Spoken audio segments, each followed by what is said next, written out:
Hey everyone, and welcome. I'm Troy. This is CJ. We're here to talk about Unreadable. It's been just a minute, but that's because, well, holidays, and also we've been in editing mode, or what we should label, I guess, as revision mode, what we would call self-editing. And this is one of the things like that we want to do at Plucky Academy is have a revision seminar. So we talk about what this actually is, because I think people get confused over like self-edits does not mean we don't need an editor. What self-edit means is we're scrambling to get this done so we can get it to our editor in time for us to actually release this book like it should be. Like we're like McRib right now. We have a limited time only, and we're wondering how good we really are. Anyway, That's right. We're sitting here going, so how bad is this how bad actually is it? as we're going through And we it? only have limited time. Yeah. Anyway, so. It's terrible. I'm so sorry. But anyway, actually, so far we're actually rather impressed with ourselves, which might be dangerous. I don't know. But we're also not to the last part of the book where we were a little more rushed for time, a little more things like that. But we're hopeful. Right now things look really good. So tell us a little bit, CJ, about your passes through and what you're finding, and what we're kind of figuring out as we go through these edits. So what I've noticed more is the superficial stuff, because as far as plot and structure goes, we're actually nailing it so far. And then something that has been interesting is there are a few little things that I planted in there. And I was like, I don't think I talked about that anywhere else in the book. Like Harper's mother. Never once is she mentioned again as far as Harper talking to her. She talks to her in the first chapter, but she never checks in, which doesn't gel with the relationship that they have. So I was like, okay, I'm going to need to have just one little section rewritten and added, where there's a touch point or two, because it doesn't really make sense. So there's like a couple of threads where I've been like, oh, I threw that in there and didn't follow it all the way through to the, you know what I mean? So yep. I just found one where we talked about Harper basically told them where she was going at the point where she kind of splits with them. She kind of tells them where she's going, the ideas of where she's going. And then in the next chapter, they go, where do you think she's going? And I'm like, she already told you. yeah. So I had to fix that part. Inconsistencies, or I was like, oh my gosh, we just missed that one. But I mean, there's little things like that, but fortunately I haven't found anything that's major, like, but I like your point about that. I was just thinking about a couple places where you could put in her mom, a quick convo with her mom that would provide kind of a distraction for her too. So that might actually work. Yeah. Just a beat for everyone to breathe, but also for Harper to, check in with her mom, just for kicks and giggles, just to make sure no one's killed her mother through all of this. Yeah. I mean, that'd be kind of important. Loved ones are important. And there have been, the thing I love about this book, though, so far is there have been really touching, like it's funny and it's action, but there's some touching moments when it's like, oh, so the humanity of the characters has just been, I'm like, wow, we actually did a good job of writing these, in large part tropey characters but to a very human level. It's one of the books that I just have to say, I'm like, I'm really proud of this first draft. I'm really proud of this book. I think we did a really good job. So anyway, I guess we should describe our revision process as collaborators, because it's a little bit different. So because we're collaborating on it and we're both editors, one of the ways that we're doing it is I'm going through the book right now. I'm ahead of CJ by 5 chapters. Yeah, about 5 or 6 something like that. Yeah. Anyway, and then CJ's coming behind me and accepting my changes and then making any other changes that she sees, and any content changes, any things that I might have missed. So by the time we hand this to our editor, it'll be more of a proofread. Like we'll be pretty well dialed in as far as plot, pacing, all that kind of stuff. We'll just be looking at those extrinsic stuff, punctuation, spelling, all those kind of things, is more what she'll be looking for. Maybe inconsistencies she sees that we don't see, type thing. But for the most part, like, we're handing her a pretty clean draft. Now, if you're collaborating with someone and you're both, one or the other of you is a better editor, which it often happens, then this might look a little bit different to you. But the same thing is going to happen. Is basically, before we even hand it over to an editor, we've got two sets of eyes on every bit of the writing, all the way through the process. And then we're going to hand it to a couple different people. We're going to hand it to a couple of beta readers and hand it to an editor at the same time, because we don't have time for the normal process that I would separate those two things out. Instead, we're just going to do that all in one swoop, so we can get this thing back to us, and formatted by sometime around Christmas, so we can get the final versions up to the website and maybe get some advanced review copies out there as well. So yeah, anyway, so yeah, I'm excited about the formatting. I don't know why, but I get weird about stuff like that. It's like, yay, design. I know. Even though I'm not a designer. Well, okay, but see, to be fair, for the Vellum software challenge, or no, I think we should kind of both format it.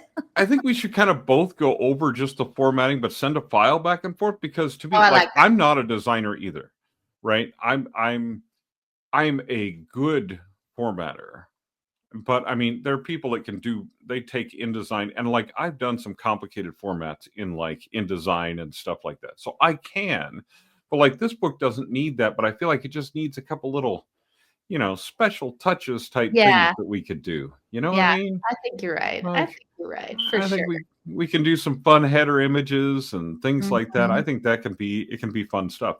So, but this is another thing, is so we have the advantage that CJ and I are both formatters, and that we both have formatting software, and the same formatting software. So if you don't have that, so inevitably, when you're in a team, a collaboration effort, usually one of you is stronger in certain areas than the other. That's just, I mean, I'm a plot and structure guy. Okay, I just am, obviously. And so those are a lot of the things I'm looking at, where sometimes, and I'm looking at like character things. Those are the two things that I'm like, really, but other people see other things, they'll catch proofing things that I will never see. I'll never see them. I'll zoom right by them because I'm thinking about something else. And so that's where my strengths are. That's why I work more as a developmental editor than as a copy editor. I can do copy, I can do that kind of thing. I can slow down and catch those kind of things. But in this particular case, that's not what I'm focused on, because we have somebody coming behind us to look at that. You know what I mean? So anyway, so it's, but you're inevitably, with a collaboration like we're doing, you're going to have one person that's stronger in areas than another. Now, we happen to be really lucky in that we're strong in a couple of areas. We're both strong there. So that gives us, we're going to end up with a really great formatted product and a really great edited product, because we've got two of us working.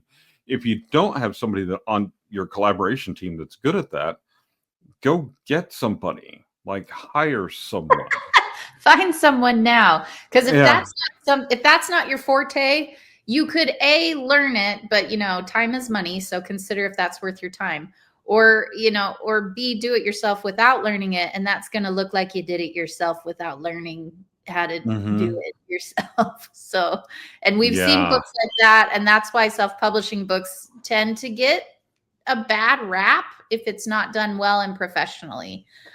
So just err on the side of caution. If you think I could do this, but you really don't have any background or experience, probably better not. Better not. Well, I'll use the example of our cover. So we started out with kind of this idea of a cover with these like kind of, barely readable letters, and stuff like that.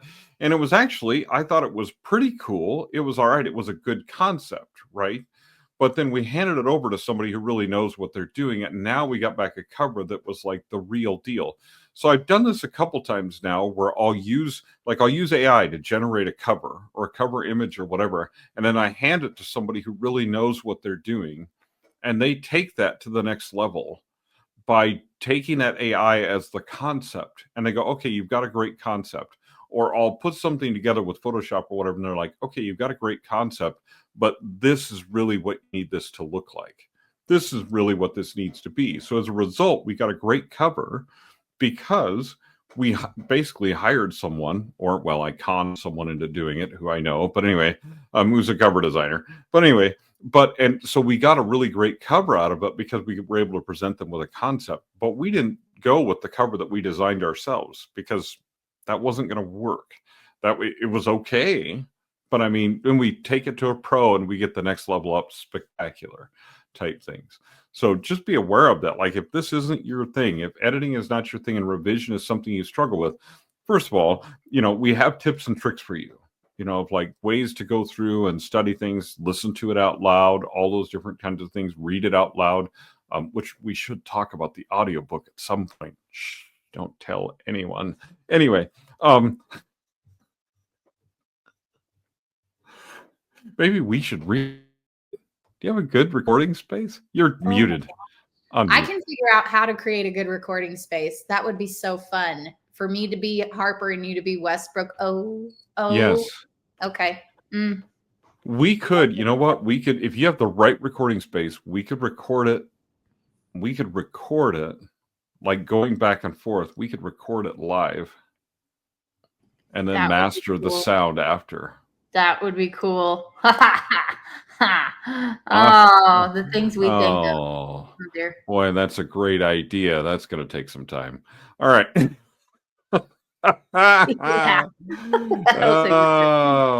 But yeah, awesome. We will figure it out. But anyway, so again, all of this is part of the process. Again, CJ and I are lucky. We're in, she's a singer, songwriter, theater person. I'm a theater person, not a singer, songwriter. Many people are thankful for that. But anyway, so we have the ability to do some of this stuff. But like, if you don't, I mean, seriously, hire someone out. Go and hire an editor, hire a proofreader, get some beta readers with some eyes on your work. Put some stuff through a critique group, whatever it is that you need to do to basically make sure that you're hitting the marks with your fiction. Because I mean, we can't wait to. One thing is we can't wait to write the sequel to this one and write the next in the series. And this is going to be really fun. But at the same time, like, we have some advantages, and sometimes you have those advantages or you don't have those advantages. The other thing is use software. So yeah, CJ, tell us about. So we've got Pro Writing Aid. Both of us have Premium Pro Writing Aid. I have Premium Lifetime. Is that what you got? Correct. Yeah. So we got this thing. It's called Pro Writing Aid Everywhere. It's one of their app things. And it is super helpful in the editing process as far as just highlighting things that you should just probably look at. So tell everybody a little bit about what your experience with that has been, CJ, and how that, we're using modern technology. Yeah, we're using, well, I mean, there are going to be things that we don't catch because we're tired, dang it. And so when you have what's nice about Pro Writing Aid is it has degrees of lines. It's not just a line that you can't see. I apologize for the children going up the stairs and down the stairs in the background. Chaos reigns supreme over here. So anyway, with Pro Writing Aid, you have different colored lines that, it covers different things. And so it will show you grammar issues. It will show you different ways where you could phrase things. And so what's really nice, and punctuation, things like that. And so what's nice about that is if your eyes tend to skip over the tiny granular stuff, it's going to pick it up, but it also picks up bigger issues such as syntax and, flow of sentences and things like that. So it's really great for copy editing and proofreading. So I've been enjoying that. It's really helped quite a bit, especially when looking at this at night, which is never something an editor should do unless they've had lots of coffee. So, because then you're just so brain dead, you hope you catch something. I know better, but I did have some help. So, there you go. Right. Exactly. Well, and the coffee thing, that, first of all, that's a real thing. And people work differently, different times of day. We don't want to tell you when to do things or whatever, but I mean, it's important to do your editing when you're sharp. I know your daughter's going up and down the stairs. I know. It's like marathon. The most she's walked today. Yeah. She's getting her steps in. That's during right. While I'm recording a video. It's right stuff.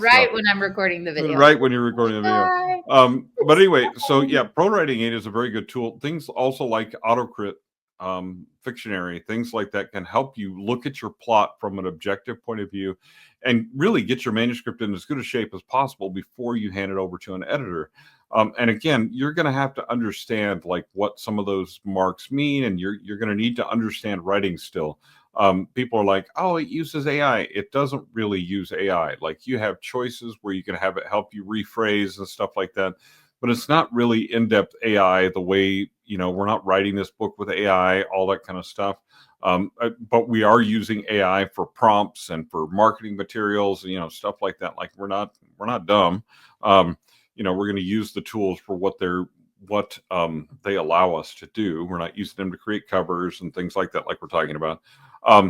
But we're taking work away from people, but it can definitely help you improve your prose just on your own. And the truth is, the cleaner manuscript you hand to an editor, the less it costs you. That's just plain and simple. And so the smoother it is, the better it is once you hand it to an editor. So that's just a little commercial there for you for that. The things that we're using, again, we're using Reedsy Studio. In fact, we can share our screen really quick, and let me we can show you what that looks like. Oh,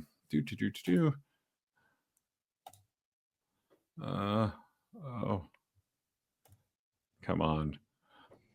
If you have it up, do you have it in your? I have it up. Oh, there we go.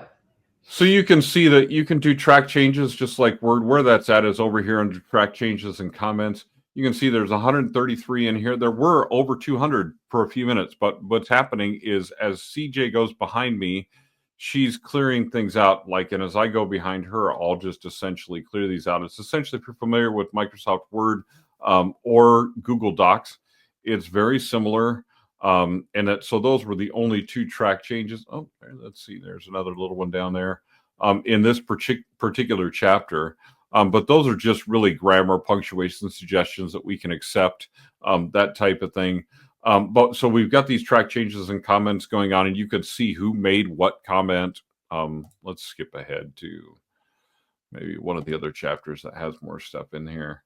And you can see where CJ's made corrections. And she's already corrected mine in this section. So she's made some simple corrections. These are easy to go through and spot really quick. And I'll go through these and look at them, just make sure, yeah, I'd agree with that. Oh, here you can see a spot where here's CJ's, here's mine right next to each other. A couple days apart, we've made different corrections within the manuscript, and you can see what that looks like. So we're using ProWriting Aid along with Reedsy Studio.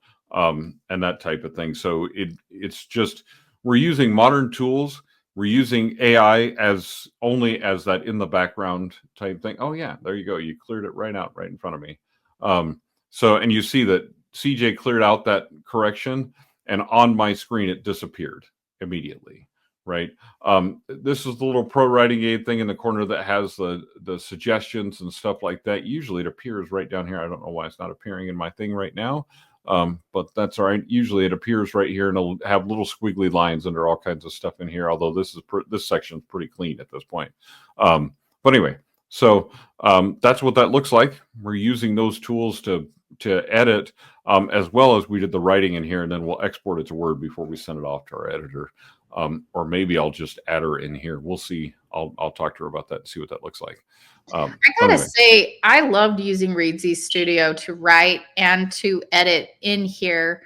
I don't know, the interface was just a lot of fun. Sometimes I feel like when I'm in Microsoft Word, it's work.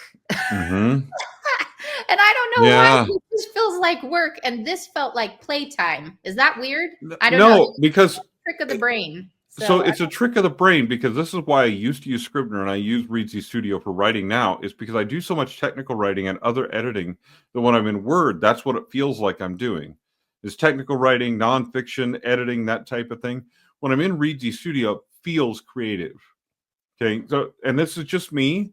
Your mileage may vary, but I like the fact that CJ's feeling the same thing in Word because of what we do besides write. Word feels like work. When I'm in Reedsy Studio, like before when I was in Scrivener felt more like fun, right? Now it doesn't feel as fun. You know what I mean? It's like, because I haven't liked Scrivener as much. That's why I've switched over to Reedsy Studio. But it's the same feeling when I get into Reedsy Studio, as I'm like, oh man, I actually really do like this. This is really, it's fun. It's a nice interface. And the editing interface, what I like about it is, the editing interface in Scrivener, it sucks. It's terrible. I don't like it. I don't like to edit in Scrivener, and I never have. But in here, it feels so much like Word and like Google Docs. But because the user interface is just a little bit different, you can see over on the side there how it's just a little bit different than Word. Well, that little bit of difference, that little tiny bit of difference, to me makes it a different experience and an easier experience. So I like that you're experiencing that as well. Again, this is a software, this and Pro Writing Aid are things that we recommend. Again, we don't tell you about software here that we don't use and recommend. We're releasing some new videos about different software and things like that. And if we don't recommend a software, we're going to tell you in the video that we don't recommend that you use it and why. Because we're not, again, at this point, we're not working for anybody. So, you know what I mean? Like, it doesn't really matter. And even if we are, I've told people that want to sponsor videos or whatever, I'm going to tell people the truth about your software. I hope you don't mind, because it's what's going to happen anyway. You shall lay it on the line. So we shall lay it on the line. So, I mean, because there's some software that works for some people, doesn't work for other people. Readsy Studio and Pro Writing Aid are the same. If you like something else better, Grammarly, Fictionary, Autocrit, whatever you like, use what you like. But just understand that those programs can give you a big boost in your editing and part of the editing process. So something that we like and that we use. And again, like I say, Readsy Studio has been an absolute pleasure to edit and work in. It's really fantastic. And it's been helping us a lot all along the way, as you've seen with the writing journey collaboration part, where we're going back and forth and writing, and now going back and forth in the editing part without sending files back and forth and stuff like that.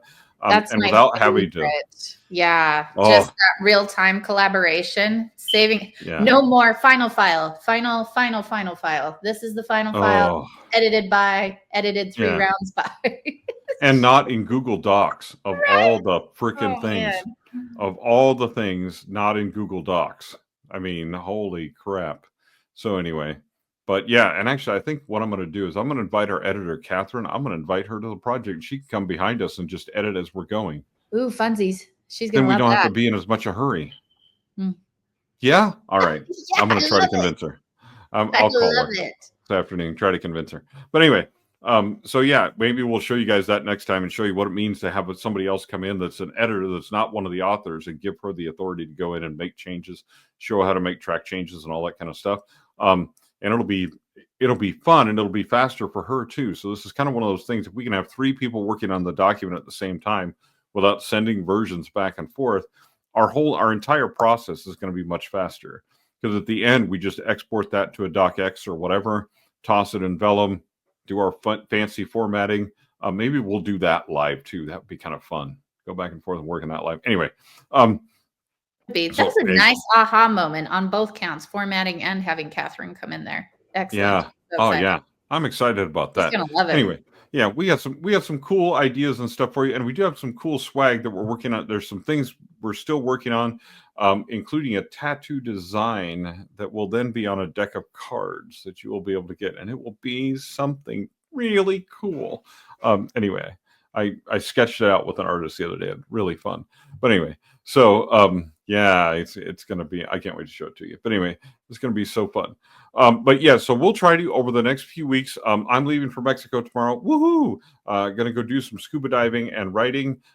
So I will not be doing other things at that particular point. But when we get back, we will do some more updates for you on Unreadable, some of the things that we're doing, prep you guys up for the pre-orders, maybe some of the swag that we'll have as offerings as we go forward, stuff like that. I think we got some really cool stuff happening that you guys will really enjoy. And then like I say, we like to show you our process, and like, this is how modern collaboration works, is we use YouTube to update you guys. We use, newer software and newer editing software to make our jobs easier, make our editor's job easier, and set us up for formatting. And then we're going to use modern software for formatting, so we can do some really cool formatting, but that doesn't take forever. And it's just a really simple way to do things. So we'll do that when we do Vellum, use Vellum for formatting. We'll show you guys that as well. And you guys can just get the inside view of, like, this is how we're doing this. Some of this in normal circumstances happens much faster. Some of it happens slower. Like we're on an odd timeline for what we would normally do for books, but it's going to be super enjoyable. So yeah. So anyway, thank you guys for joining us. We've probably rambled on long enough, but it's been a while since we caught you up on Unreadable. But this is where we're at, and we'll update you in about a week and a half, 2 weeks or so with some of the things that we're doing. Maybe with what our editor, maybe I'll film kind of a thing where I walk her through how Reedsy Studio works, things like that, so we can let you guys see what her reaction is, stuff like that. And then we'll go from there. So thanks everybody for joining us. We appreciate it. CJ and I are always really excited about all the crazy stuff that we're doing, and we actually can't wait to do more. So with that, everybody, thanks for joining us. We'll see you next time. Bye, guys.